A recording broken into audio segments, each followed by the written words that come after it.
Levons nos mains devant le Seigneur ce matin, remercions-le, louons, glorifions le nom du Dieu très haut, apprécions-le, célébrons-le du plus profond de notre cœur pour sa bonté, sa miséricorde, son amour, plus particulièrement pour les témoignages écoutés ce matin. Seigneur, nous sommes venus ce jour pour te dire merci pour les témoignages de ta main puissante, de tes œuvres étranges. Ce sont tes œuvres au milieu de nous et ces œuvres sont merveilleuses au milieu de nous. Nous ne prenons pas ces œuvres à la légère et nous sommes venus te louer, te glorifier, t'honorer et nous sommes venus t'adorer. Béni soit ton Saint-Nom. Remerciez-le également pour toutes les réponses qu'il a accordées à vos prières ce matin, vos intercessions, vos supplications. Appréciez-le du plus profond de votre cœur, louez-le, adorez-le. Père, nous sommes venus aujourd'hui pour te dire merci. Nous sommes venus aujourd'hui pour glorifier ton Saint-Nom. Nous sommes venus aujourd'hui pour t'honorer et te célébrer.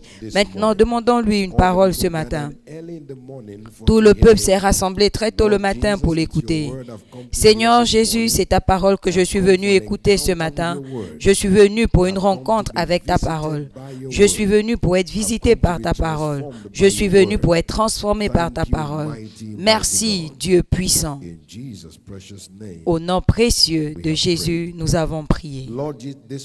Seigneur Jésus, ce matin, nous sommes venus remplis de gratitude pour toutes tes bontés, toutes tes fidélités. Merci pour tes œuvres puissantes au milieu de nous. Nous te retournons toute la gloire. Ce matin, nos yeux sont fixés sur toi. Nous demandons que tu nous parles directement par ta parole, que chacune de nos vies soit transformée. Nous te remercions parce que nous savons que tu l'as déjà fait. Au nom précieux de Jésus, nous avons prié. Si quelqu'un croit qu'il dise Amen, donnez à Jésus une offrande d'acclamation et asseyez-vous en sa présence, s'il vous plaît. Gloire à Dieu, 2025 est l'année de ma nouvelle ère. Félicitations. Amen et Amen. Notre ligne d'exhortation de cette semaine sur le thème « Pourquoi devons-nous être engagés au rassemblement des âmes à l'Église ?» Pourquoi devons-nous être engagés au rassemblement des âmes à l'Église? Rappelez-vous que selon la parole de Dieu, nous n'avons pas juste l'instruction de voir les âmes gagnées, mais rassemblées à l'Église. Jean 4, 35 à 36, « Ne dites-vous pas qu'il reste encore 4 mois avant la moisson? Voici, je vous dis, levez vos yeux, regardez les champs qui blanchissent déjà pour la moisson. Celui qui moissonne reçoit un salaire et amasse des fruits pour la vie éternelle, afin que celui qui sème et celui qui moissonne se réjouissent ensemble. »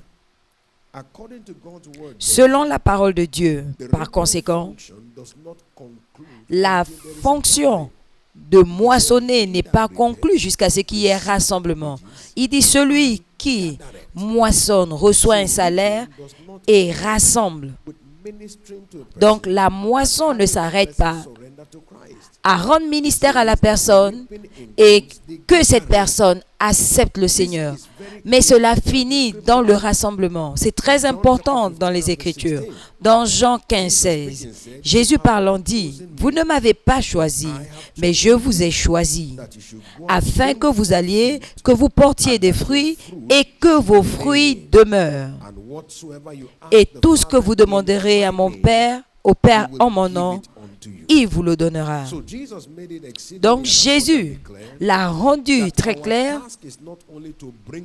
que notre tâche n'est pas seulement à emmener les âmes, mais nous assurer que nos fruits demeurent. Et ça, c'est la tâche du rassemblement et de l'établissement. Donc notre travail dans cette vigne demande non seulement que les âmes soient gagnées, mais que les âmes soient emmenées à l'Église.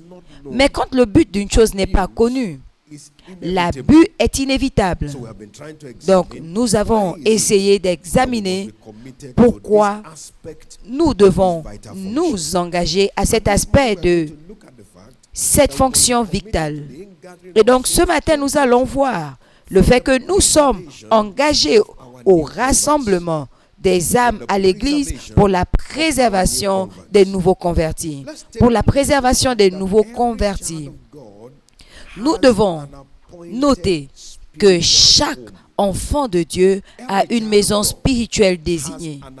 Chaque enfant de Dieu a une maison spirituelle désignée. Dans 2 Samuel 7, 2 Samuel 7, 10, la Bible dit « Je désignerai une place pour mon peuple Israël, et je les y planterai, pour qu'ils puissent habiter en leur lieu,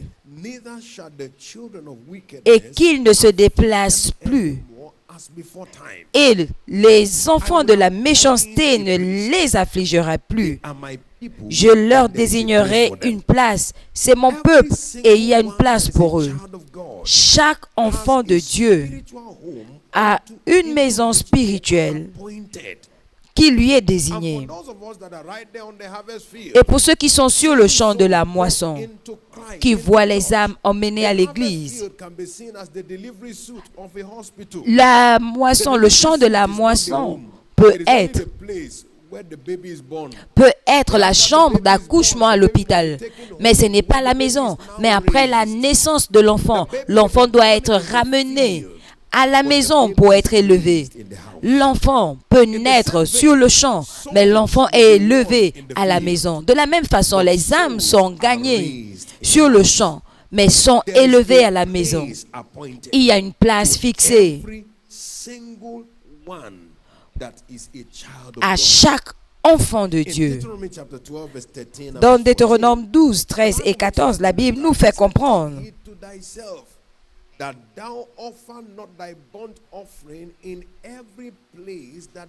garde-toi d'offrir tes holocaustes dans tous les lieux que tu verras. Donc ce n'est pas chaque endroit qui est ton endroit. Il y a un endroit pour toi. Et au verset 14, il dit, mais tu offriras tes holocaustes au lieu que l'Éternel choisira dans l'une de tes tribus, et c'est là que tu feras tout ce que je t'ordonne. Il y a une place. Il y a une place. Il y a une place. Dans la même écriture, verset 5 Deutéronome 12, 5, la Bible nous dit, mais vous le chercherez à sa demeure et vous irez au lieu que l'Éternel, votre Dieu, choisira parmi toutes vos tribus pour y placer son nom. C'est là que vous vous présenterez vos holocaustes. C'est pour dire qu'il y a un endroit qu'il a choisi pour mettre son nom. Et c'est la demeure de Dieu. Et c'est là où vous devez aller. Donc quand nous allons rendre ministère aux perdus, quand nous sortons pour publier Jésus, nous devons reconnaître que la tâche, ce n'est pas seulement de voir la naissance de l'enfant, mais la tâche, c'est de s'assurer que l'enfant est emmené dans la demeure de Dieu pour être élevé. Quand nous parlons d'un foyer, c'est un endroit qui pourvoit un abri où la sécurité, le confort et l'appartenance. L'abri ou la sécurité, le confort et l'appartenance. Si vous parcourez les Écritures, dans 1 Samuel 19, 20, vous voyez comment Saül a envoyé des messagers aller chercher David. Mais David était... Ils virent une assemblée de prophètes qui prophétisaient. Et David était à l'endroit prévu. Et la couverture du sacrificateur n'a pas permis qu'ils le prennent. Et le premier set des messagers, ils ont commencé à prophétiser. Ils n'ont pas pu le toucher. Le deuxième lot, ils ont également prophétisé. Ils n'ont pas pu le toucher. Saül a dit, j'irai moi-même pour voir si je peux l'atteindre. mais il était sous la couverture. Et quand Saül est arrivé, il a prophétisé jour et nuit. Et il s'est dénudé. Et le matin, quand il s'est levé, il est reparti. Et il n'était pas capable de le toucher parce qu'il était sous une couverture. C'est important pour nous de comprendre que quand nous parlons d'un foyer, nous parlons d'un endroit de sécurité. Nous parlons d'un endroit de couverture, là où il n'y a pas d'accès aux méchants. Dans le livre de Zacharie 2, 5, moi, l'Éternel, je serai une muraille de feu autour d'elle. Et je serai la gloire au milieu d'elle. Donc ça, c'est un foyer, un endroit de sécurité. J'ai dit que c'est également un endroit de confort, un endroit où nous sommes encouragés et fortifiés. Donc, quand les gens sont menés à l'église, il y a le confort qui leur est accordé. Ils sont encouragés et ils sont fortifiés. Hébreux 3:13, la Bible dit, exhortez-vous l'un l'autre quand il fait jour, pour que aucun ne soit endurci par le péché. Il y a l'encouragement. Et on bâtit également la force dans un endroit appelé foyer. C'est un endroit d'appartenance, un endroit d'identité. Un lieu où quand les gens nous voient que nous ne sommes pas des vagabonds. Ils ont vu Pierre et Jean et ils ont remarqué qu'ils ont été avec Christ. Acte 4:13, c'est ça un foyer. Et comme cela est le cas physiquement, il en est de même spirituellement. C'est important de noter pendant que nous commençons à conclure ce matin que la destinée glorieuse d'un chrétien est préservée à l'Église, qui est la cité de refuge du Nouveau Testament. Dans Josué 20:2, la Bible dit qui va nous désigner des cités de refuge,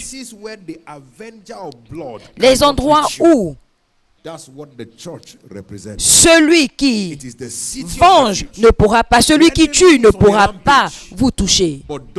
L'ennemi est sorti pour ravager, mais ceux qui sont à l'église sont en sécurité. La Bible dit que Satan est descendu avec une grande colère car il sait qu'il lui reste peu de temps. Mais pour ceux qui sont à l'église, ils sont à un endroit de refuge. Ils sont devenus des entité, ne touchez pas. C'est pourquoi vous trouvez plusieurs personnes qui sortent.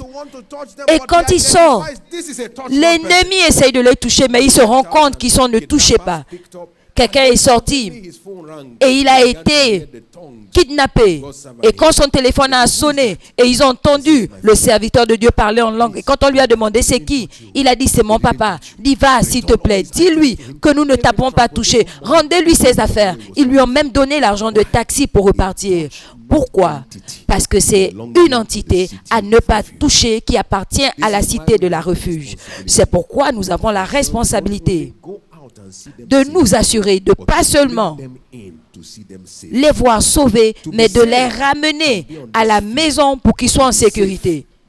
Il peut être sauvé dans le champ, mais ils doivent être en sécurité à la maison. Est-ce qu'on peut se lever ce matin et recevoir la grâce de Dieu pour prendre cette responsabilité de nous assurer que toute personne que Dieu emmène sur notre chemin n'est pas seulement sauvé sur le champ de la moisson, mais qu'il est en sécurité à la maison. Faisons cette prière du plus profond de notre cœur. Particulièrement en cette saison, notre travail ne doit pas être vain. Ils doivent être sauvés, mais pas seulement sauvés, mais être en sécurité dans la maison de Dieu. Être implantés en compagnie des saints. Ils doivent être en sécurité. Seigneur, je reçois la grâce de jouer mon rôle pour m'assurer qu'ils ne soient pas seulement sauvés sur le champ, mais qu'ils soient en sécurité à la maison. Au nom du Seigneur Jésus-Christ, je reçois cette grâce ce matin. Je reçois cette grâce ce matin. Je reçois cette grâce ce matin. Je reçois cette grâce ce matin. Merci. Dieu puissant, au nom précieux de Jésus, nous avons prié. Donnons à Jésus une offrande d'acclamation pendant que nous recevons notre Père. Alléluia. Gloire au Seigneur. Levez vos deux mains et rendez grâce à Dieu pour la lumière. Pouvez-vous rendre gloire à Jésus pour la lumière? Pouvez-vous remercier Jésus pour la lumière? Quand tu sais pourquoi tu fais ce que tu fais, tu es plus engagé. Remerciez-le. Celui qui moissonne reçoit un salaire pendant qu'il amasse des fruits pour la vie éternelle. Remerciez-le. Remerciez-le.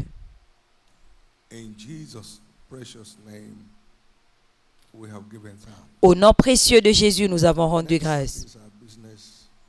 Dimanche prochain, nous avons notre service de percée dans les affaires et dans la carrière. Dieu va se manifester. Plus d'abattement pour personne ici, pour aucune famille, pour aucune affaire. Toujours de l'avant, au nom de Jésus. Levez vos deux mains et faites des déclarations pour le service de ce dimanche. Que Dieu puisse libérer toute vie liée, toute affaire liée, toute carrière liée. Que Jésus descende, les délier par la lumière de la parole et qu'il disperse tout siège des ténèbres.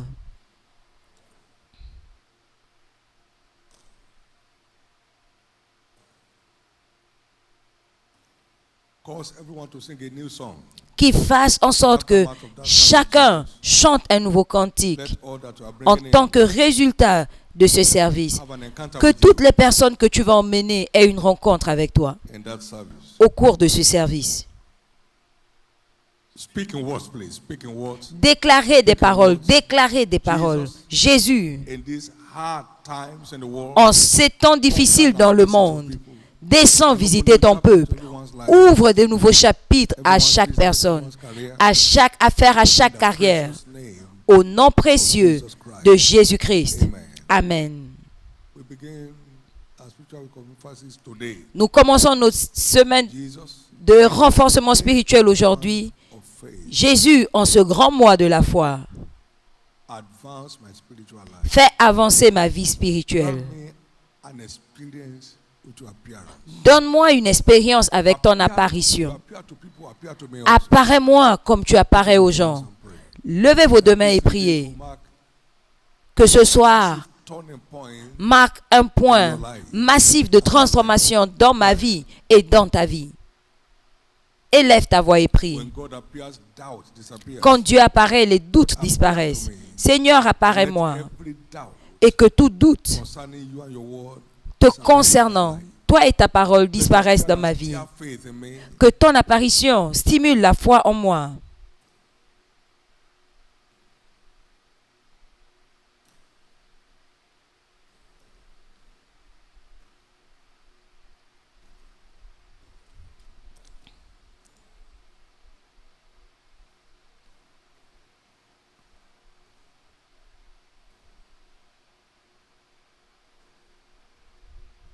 Thank you, Jesus. Merci Jésus. In Jesus' precious name we have prayed. Au nom précieux de Jésus, nous avons prié. After the faith of the redeemed. Satan en a après la foi des rachetés. Simon, Simon, Satan a désiré t'avoir, te cribler comme de la balle. Mais j'ai prié pour que ta foi ne faillisse point. This month, Ce mois, everybody's faith will come alive, la foi de chacun and every sera ravivée victory will come along. et la victoire de chacun viendra avec. Faith will come alive, La foi de toute personne ici victory will come along. sera ravivée Faith will come et alive, and la everyone's breakthrough will victoire come along. de tout le monde viendra avec.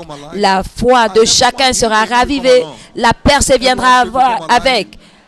La foi de chacun sera ravivée et la guérison viendra avec. La foi de chacun sera ravivée et la percée viendra avec. S'il s'agit de toi, rends grâce à Dieu. Seigneur, je te rends grâce parce que ma foi est ravivée et ma victoire vient avec. Ma santé, ma guérison vient avec. Je te remercie parce que ma foi est ravivée et ma percée dans la vie vient avec. Merci Jésus. Et que cela commence ce soir, que ça commence aujourd'hui. Que cette Thank you, Father. Que ce service de renforcement spirituel soit un genre que je n'ai jamais expérimenté. Merci Seigneur. Au nom précieux de Jésus, nous avons prié. Au nom précieux de Jésus, nous avons prié. Au nom précieux de Jésus, nous avons prié. Maintenant, la grâce de prendre vos responsabilités. La foi ne tombe pas sur les genoux des gens, mais parce que nous entendons et nous mettons en pratique. Seigneur, je reçois la grâce de prendre la responsabilité pour booster ma foi en ce mois merveilleux. Allez-y, priez, recevez cette grâce, recevez cette grâce, recevez cette grâce. La grâce de prendre vos responsabilités pour bâtir votre foi, pour bâtir ma foi. En ce mois merveilleux, je la reçois Jésus. Je la reçois maintenant. Je la reçois Jésus. Je la reçois maintenant. Au nom précieux de Jésus, nous avons prié. J'ai dit, Jésus, montre-moi ce que tu as montré à Copeland pendant que je parcours ce livre et il m'a montré. Donc vous lisez avec sens de mission, avec un sens de compréhension. Jésus va nous visiter. Dès que notre foi est ravivée, notre victoire vient avec plus de défaites, plus d'échecs, plus d'oppression. Au nom de Jésus. Voici la victoire qui triomphe du monde, notre foi. C'est un mois très sensible. Ne vous amusez pas avec l'agenda de Dieu. C'est un déclencheur qui stimule une transformation.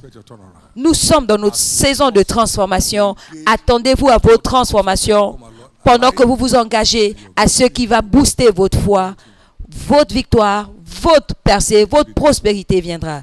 Parlez à cette journée. Ce sera une journée de productivité, une journée sans urgence. Élevez vos voix au ciel et parlez à cette journée. Prenez le contrôle de cette journée. Tout pas que vous allez poser pour avancer son royaume ce jour va produire des résultats. Toute personne sur qui vous allez prier, le ciel va répondre. Toute personne que vous allez inviter, le ciel répondra. Levez vos deux mains et retournez-lui la gloire. Retournez-lui la gloire. Au nom de Jésus. Nous avons les prospectus qui sont déclarés bénis. Le souffle du Saint-Esprit est dessus. Quiconque les recevra va expérimenter Dieu. Il sera convaincu et converti et il va expérimenter la main de Dieu. Il sera établi dans cette église au nom de Jésus. Levez vos deux mains et retournez-lui la gloire.